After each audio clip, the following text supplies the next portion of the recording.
Hello, and welcome back to the Fire Emblem playthrough. Me, the Jonin Monkey. And me, Sven the Crusader. Last time, one of the Lycian territories has turned against us, so now we're going to, well, stab them, pretty much.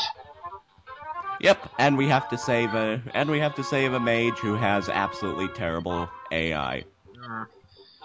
Although, we're almost done with that now, but, yeah, the things are going to get worse for the enemy side, because, as it turns out, yeah, FNL's an evil douchebag, and his father's a dumb one, pretty much. Yeah, yeah, pretty much. Although the whole evil part, I think we kind of gathered by the last chapter. Yeah, or you can just tell by looking at him. I mean, just look at him. Yeah, that's not even subtle, it's so evil. Oh, dear. But yeah, essentially, if you can't be asked to read and want to know what the gist of this conversation is, they know that we're bearing down on them. So essentially, he's saying, "Let's retreat from the road and just leave with their son, Eric, to deal with everything." Yeah, basically just leave the scapegoat and run for your lives. Yeah. Plus that the slightly awkward line there. "Oh, you'll have plenty of time to make another heir. I'm sure there'll be a woman who you can..." You know, I never actually took the time to analyze that line before, and now I'm kind of glad I didn't. Yeah. Moving on! That's just disturbing. Yeah. Oh, down at the far bottom, we may have to cover this in the last part or not, there are pirates. They will come... pirates are the only unit that can cross water aside from Pegasus Knight, so... yeah, you may want to stick someone down there, otherwise they'll start tearing apart the villages and causing you all sorts of problems. Yeah. Preferably a sword user like Guy just showed us there, being awesome like he is. Yeah, I usually And now it's raining. Yeah. Wonderful, wonderful rain. And for Porak, rain is the least of his problems. Yes. Poor guy. Poor guy, go with God's grace, my man. Yeah. Yeah. Annoying little Sarah here is the only person who can recruit Urk, which is just cruel, honestly. Yeah, nobody deserves that. Yeah. And if you think we're exaggerating here, let me put this mildly. You'll see later on in the game just how much Urk just what Urk feels for the employee relationship they used to have with her. Oh boy, that's gonna be such fun to commentate on. Oh yes. In the meantime, we're just cutting in between battles because I just wanted to speed this chapter up. So in future, I'll even just cut battles out or just show you how to deal with certain sections rather than display the entire campaign. Yeah, as we've kind of demonstrated, we run out of things to say if we commentate on the mooks getting destroyed. Pretty much, yeah. The reason I'm moving those people back there is to deal with, pretty much to deal with what you can only describe as the pirates that come from the other direction, because there are 3 forts on the south, 2 of which pretty much go to where Guy and Matthew are at the moment, so they'll be fine, but one will also go round the back and try to go for Melinus, so yeah, have that on standby. Yeah, unless you want to lose your tent and thus lose a level on Merlinus. Yeah. Also, there are pirates coming up from the north, so watch out for them as well. Pretty much. Although they don't... that. Yeah, they don't really do anything to Oswin. Yeah, they... I love that they're even using the right weapon and all you get is chink. Yeah, that's just a wonderful sound to hear. There's only one other thing satisfying to see in Fire Emblem, and we'll probably see it later on, but... Yeah, I think we will. I'm having a hard time thinking of what that is, but let's save that for later. I'll just... yeah, I'll explain after we recorded this, but... yeah, you might want to deal with the archer first, like I'm doing, because the closer you get to the castle, the further all of these horsemen start charging towards you all at once, including Urk, once you... oh, not Urk, sorry. Including Eric, once he's in range, so... pretty much just find some cover and let the horse... Yep. unfortunately, I left the Owen out in the open, so... It's not like we care. Yeah, frankly, I'm a perfectionist, though, so don't worry, he doesn't die, he just gets a lot of flesh wounds.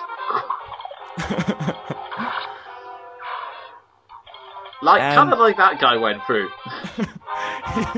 Although that's less of a flesh wound and more of becoming an accessory on the spear. You are now an optional set of tassels on the end. Oh god, that is funny and yet gruesome at the same time. Oh, isn't it always the wrongest jokes that are the funniest? Yeah. Oh dear. Anyway. And once again, Lowen's health is pretty down. This is a bit of... This is a bit of a worry. Yeah. Thankfully, the last guy has only a sword, which is... Yeah, which is a relief. If there's one thing Lowen does have, it's high defense. Yeah. Yeah, is this a bad time to mention to Lowen that we're not going to include him in later chapters? We'll just go behind his back with that one. He doesn't have to know. That is true. And yeah, it's time for final boss battle between Hector and Eric, and pretty much Hector's the snooty noble, the others take him down a peg. That's pretty much the gist of all these conversations. Yep. I've always liked making this the final battle of the chapter. It just seems so fitting. Indeed.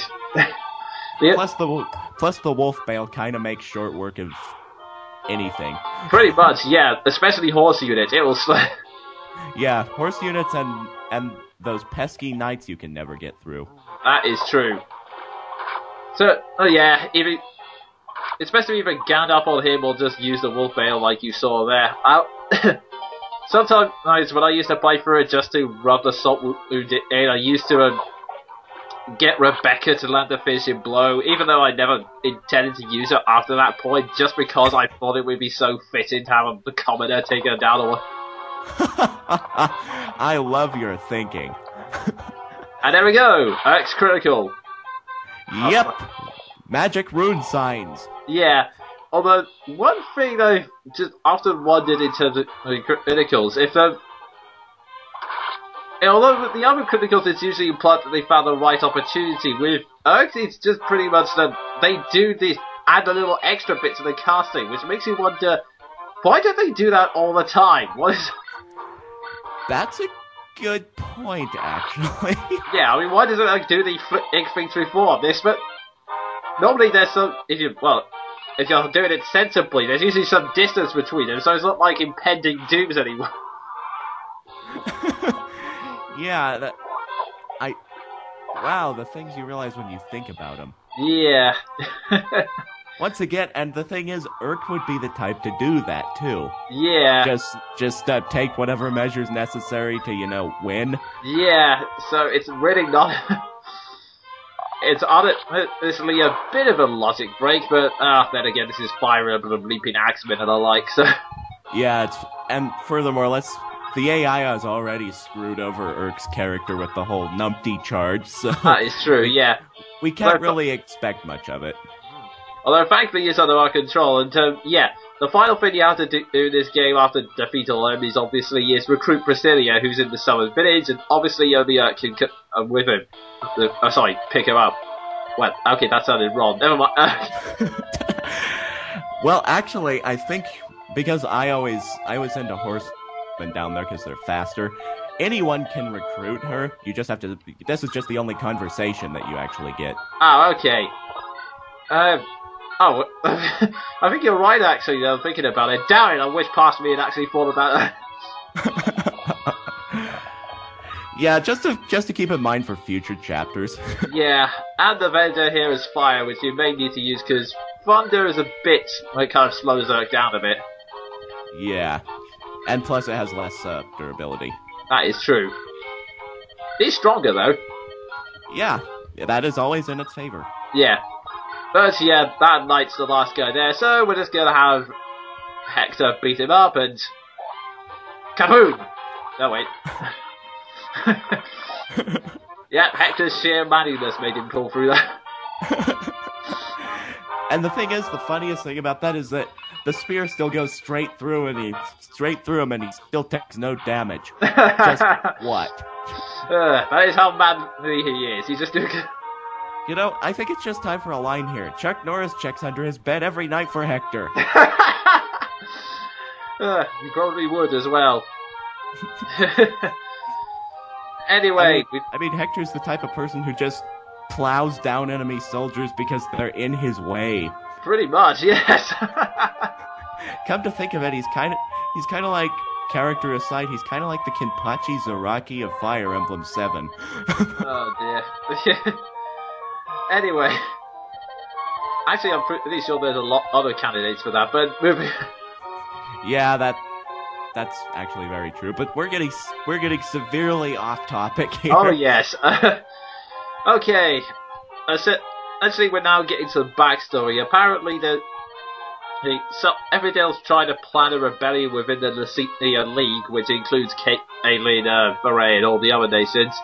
And apparently, anyone's father approved of the idea, but yeah, considering this guy is a lying douche,